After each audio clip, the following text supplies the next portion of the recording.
to another episode of the Gears Tech Zone. Today, coming to you from my basement pain cave, because you know what? It's that time of year. Time to get back on the indoor trainer. Time to put in some base miles. Getting ready for the 2025 season. Seems like it's a long way off, but truth be told, it's really not that long off. So, one of the things we want to do today is going to kind of give you a few tips on what you can do to make your indoor training a little bit more comfortable. Not that it's ever really that comfortable. So we'll take it over to the studio and give you a few tips on what to do to get into the pain cave. See you soon. Okay, from my basement pain cave to back at the Gears Tech Zone studio. Let's go over a few things that are going to make your time on the trainer a little bit more comfortable. So we have a few things spread out here and we'll kind of go over them. First and foremost, probably goes without saying, but really important to have a good pair of chamois, good clean pair of chamois. This is important for a number of things. One, there's not a lot of airflow happening when you're on the trainer. So keeping yourself as dry and clean as possible in the nether regions, super important. Some of us do like to supplement this with a chamois butter. Two different varieties available. We've got some of these are specific for men and women. We are a little bit different down there, so pH balances, formulation are a little bit different for both the male and female rider. One of the other things that we always want to really kind of encourage is having a fan. It's not just a fan to cheer you on while you're riding away on the trainer there, but having a couple of fans is really going to help with that airflow.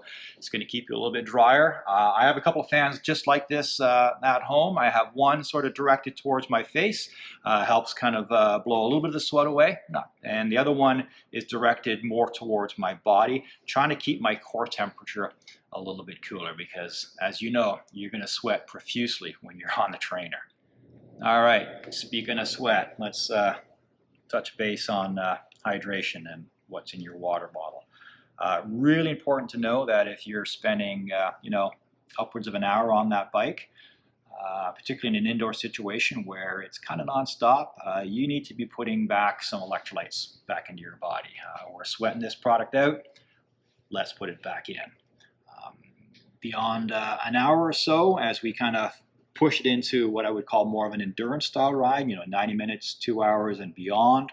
At that point, it's really important that we are looking at a product that's maybe a little bit more calorie dense and with some solid carbohydrates. Again, you need a little bit of energy, you're burning fuel, let's put some of that fuel back into your body. The last thing we want to do is bonk on a 2-hour endurance ride on the trainer. Not a lot of fun. Been there, don't want to go back there. All right, moving from there, let's talk about a little love and care for your trusty heart rate monitor. All right, when it comes to our heart rate monitor, we want to keep it clean. What that basically means is, every couple of rides, instead of just hanging it up on that bike and waiting for the next ride, letting it dry off, give it a good rinse, give it a good clean. Reason why is fundamentally very simple. You're sweating profusely on these things, so giving them a good rinse and a good clean after each ride is going to do a lot. It's going to help that elastic maintain its elasticity. As well, you do not want any of that sort of sweat and corrosion to build up on the contact points between the actual heart rate device and the strap itself. Once you get a lot of corrosion built up on there, your actual heart rate monitor is likely not going to work that well, or it could in fact just stop working altogether. All right, speaking of corrosion, in addition to having a couple of towels handy for yourself, it's also hugely advisable to have something like a sweat net on top of your bike to help keep your bike dry. Also, once you've finished your workout, please wipe down that bike, get rid of the sweat, get rid of the moisture.